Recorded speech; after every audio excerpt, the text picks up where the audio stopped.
तो आप सबका स्वागत है सोलो लेवलिंग के एक नए एपिसोड में। और आज मैं आपको एक्सप्लेन करने वाला हूँ सोलो लेवलिंग का सीजन 3 का एपिसोड 15। तो हमने पहले के एपिसोड में ये देखा था कि कोरियन हंटरों ने एंड क्वीन को मार दिया था, लेकिन थोड़ी देर के बाद हमें ये पता चलता है कि जो जेमिंग सिग्नल था वो काम करना बंद कर देता है, जिसकी वजह से सारी एंड टनल की तरफ वापस जाने लगती है और टनल के अंदर वो एंड भी आ जाता है जिसने बाकी हंटरों को मारा था। और यहाँ बाइकोनू उस एंड को देख के मनी मनी ये कहता है कि ये चीज कैसे पॉसिबल हो सकती है कि एक बीस के पास इतनी ज्यादा पावर है। और अब इसके आगे तो हमें एपिसोड की स्टार्टिंग में ये दिखाया जाता है कि चाइनीज एंड के स्मेल को बर्दाश्त नहीं कर पा रही होती है और चाइनीज एंड को देख के मनी मनी ये कहती है कि मुझे ये विश्वास नहीं हो रहा है कि इसकी एनर्जी इतनी ज्यादा खतरनाक है और ये कोई नॉर्मल बीस नहीं है। आगे बाइकोनू ये कहता है कि ये बीस अचानक से हमारे सामने आ गया और इसके कदमों की आवाज से ऐसा लगा कि हमारी जो हड्डी है वो टूट रही है और हमारे पास इस जगह में खड़े होने का टाइम नहीं है, हमें किसी तरह से इसे डिफीट करना होगा। और उसके बाद हम ये देखते हैं कि ये बीस डोंगवुक की साइड से निकलता है और इस बीस की वजह से डोंगवुक को बहुत ज्यादा पसीना आने लगता है। और उसके बाद हम ये देखते हैं कि ये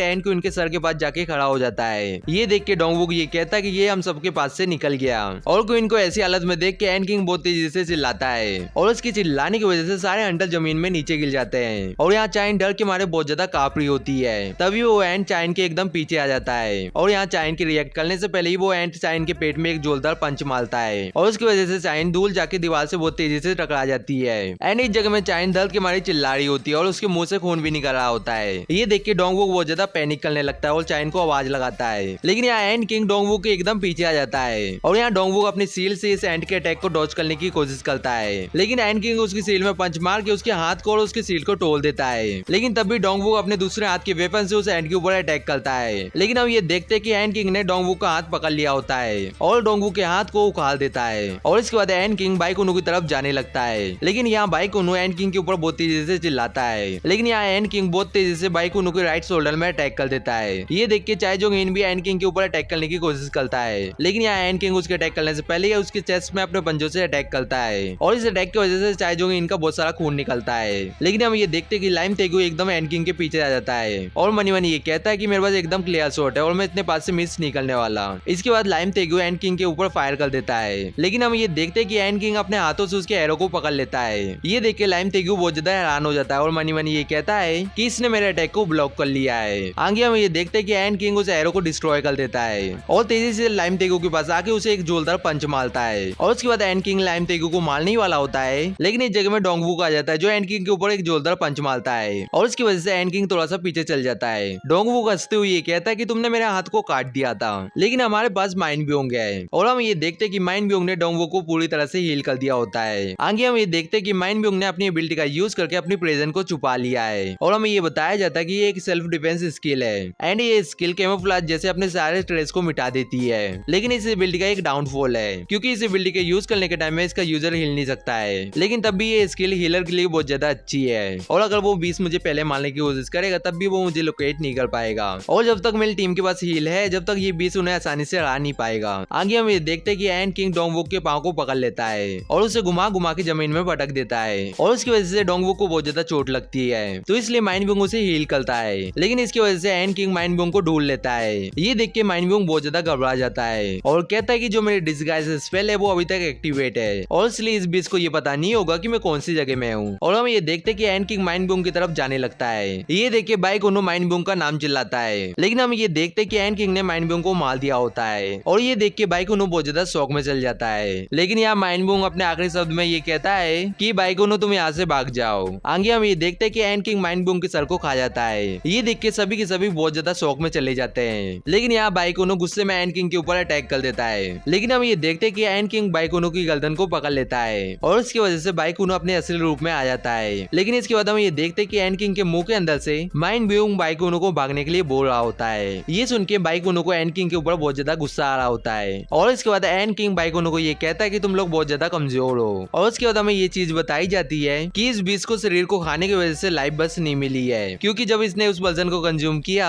तो इसलिए इसे उस पर्सन की सारी एबिलिटी, नॉलेज और स्ट्रेंथ मिल चुकी है। आगे ये एंड ये भी कहता है कि तुम्हारी क्वीन को डिफीट कर दिया गया है और तुम्हारे सारे सोल्जर को भी मारना इनफ नहीं होगा, तो इसलिए तुम्हें ये बताओ कि तुम्हारा किंग कौन है। ये सुनने के बाद बाइकोनू बहुत ज्यादा डरा हुआ और कंफ्यूज होता है और दूसरी साइड हम ये देखते हैं कि चाय ने एकदम बेहोश हो चुकी है एंड चाय जो इनने किसी तरह से अपने खून को रोक लिया है और ये सब देख के कैमरामैन बहुत ज्यादा डरा हुआ होता है। लेकिन यहाँ एंड किंग ये चीज नोटिस करता है कि बाहर साइड एक स्ट्रॉन्ग प्रेजेंस है और इसलिए वो उड़ के बाहर साइड जाने लगता है। बाइकोनु सांस लेते हुए ये कहता है कि ये बीच गोटो रियोजी के पास जा रहा है और उसके बाद बाइकोनु मन मन ये कहता है कि हमारे पास एक भी टाइम नहीं है इस जगह में बैठे रहने का और हमें यहाँ से जल्दी निकलना पड़ेगा उसके वापस आने से पहले। लेकिन इस जगह में बाइकोनु ये देखता है कि इस जगह में ढेर सारी एंट आ जाती है और उसके बाद हमें गोटो रियोजी की टीम के पास ले जाया जाता है और यहाँ हमारी ये कहती है कि इस जगह में कुछ ठीक नहीं है क्योंकि हमने पहले टीम चार्ली के साथ कांटेक्ट खो दिया था और अब हम टीम डेल्टा के साथ भी कांटेक्ट नहीं कर पा रहे हैं। गोटो रियोजी कहता है कि ऐसा हो सकता है कि सिग्नल के साथ कुछ परेशानी हो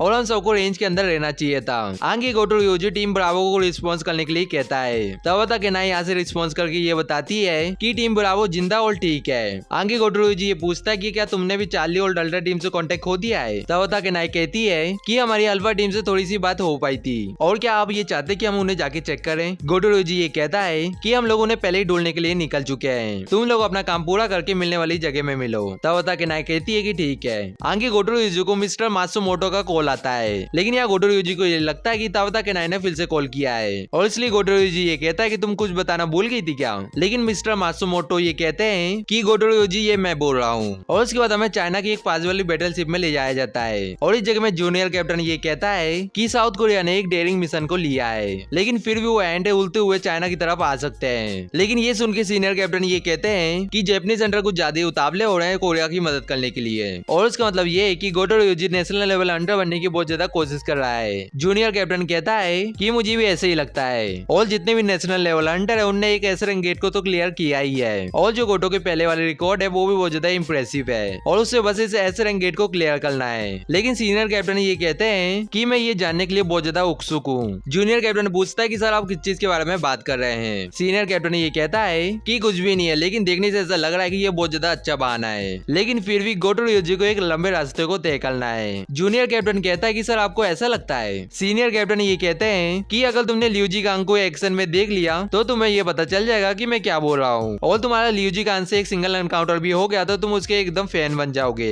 और किसी भी सिचुएशन में मुझे ऐसा लगता है कि दोनों में से एक कंट्री बर्बाद होने वाली है। और उसके बाद हमें गोटो रियोजी के पास ले जाया जाता है और इस जगह में गोटो रियोजी अपने टीममेट की बॉडी देख के बहुत ज्यादा हैरान हो जाता है। लेकिन यहाँ मात्सुमोटो गोटो रियोजी को रिस्पॉन्स करने के लिए बोल रहा होता है और यहाँ मिनारू और मारी भी बॉडी देख के बहुत ज्यादा हैरान होते हैं और यहाँ मात्सुमोटो गोटो रियोजी से ये पूछता है कि उस जगह में कुछ हुआ है क्या। गोटो रियोजी से ये बताता है कि इस जगह में हमारे कुछ अंडर मरे हुए मिले हैं। मात्सुमोटो ये कहता है कि हमने अननेसेसरी लॉस को उठाया है और हम सबने इस लॉस से बचने के लिए म्यूटेंट एंड से फाइट करना डिसाइड किया था। गोटो रियोजी कहता है कि आपने सही कहा लेकिन सर आपको चिंता करने की कोई भी जरूरत नहीं है और इन लोगों के साथ ऐसा इसलिए हुआ क्योंकि ये लोग वीक थे। ये सुन के मात्सुमोटो ये कहता है कि तुम हमेशा की तरह कोल्ड और आलस हो और जब तक तुम हमारे साथ हो तो इस चीज से फर्क नहीं पड़ता कि हम कुछ अंडर को खो दें। और मात्सुमोटो गोटो से ये भी पूछता है कि क्या अभी भी साउथ कोरिया के अंडर क्वीन से फाइट कर रहे हैं। गोटो रियोजी कहता है कि यस सर वो अभी भी फाइट कर रहे हैं और थोड़ी देर पहले ही जैमिंग सिग्नल में परेशानी आ गई थी जिसकी वजह से सारे एंड क्वीन की तरफ जाने लगे हैं और मुझे लगता है कि उस जगह में कुछ ना कुछ तो चल रहा है लेकिन अभी तो इस जगह में चीजें कंट्रोल में है। मात्सुमोटो गोटो से ये पूछता है कि तुम्हें क्या लगता है कि साउथ कोरिया के अंडरों को जिंदा बचने के कितने चांस हैं। गोटो रियोजी सन को याद करते हुए ये कहता है कि मेरे साउथ कोरिया के एक्सपीरियंस को देखा जाए और इनकी करंट टीम को देखा जाए तो इनके सर्वाइव करने के एकदम 0 चांस है। और उसके बाद मात्सुमोटो फ्यूचर की कहानी बनाने लगता है और कहता है कि जैपनीज हंटर ने पूरी कोशिश की थी जीजो आइलैंड की रेड को पूरा करने के लिए लेकिन साउथ कोरिया के सारे हंटर हार गए थे जिसकी वजह से हम लोगों को वापस आना पड़ा। गोटो का नेशनल लेवल हंटर बनने की कोशिश एकदम नाकाम रही और ये सब हम फ्रेश को बताएंगे। साथ हमने कोरिया के ऐसे हंटर को भी खत्म कर दिया है और हमारा अल्टीमेट गोल भी पूरा हो चुका है और इसलिए उस जगह से वापस आ जाओ। गोटो रियोजी कहता है कि मैं समझ गया। आगे गोटो रियोजी मारी और मिनारू से ये कहता है कि हम लोग यहाँ से जा रहे हैं और बॉडी के लिए हम लोग बाद में आ जाएंगे। लेकिन गोटो रियोजी के पीछे से एंड किंग आ जाता है और गोटो और मारी के ऊपर अटैक कर देता है और इस अटैक से गोटो रियोजी तो बच जाता है लेकिन मारी की गर्दन कट जाती है। ये देख के मिनारू बहुत ज्यादा हैरान हो जाता है और मारी का नाम चिल्लाता है। गोटो रियोजी मन में ये कहता है कि ये नॉर्मल एंट नहीं है और इसलिए वो मिनारू से ये कहता है कि तुम जल्दी से जल्दी टीम ब्रावो के पास चल जाओ। मिनारू यहाँ पे रुकने की कोशिश करता है लेकिन गोटो रियोजी ये कहता है कि अगर ये स्ट्रॉन्ग बीच है तो तुम बस मेरे रास्ते में आओगे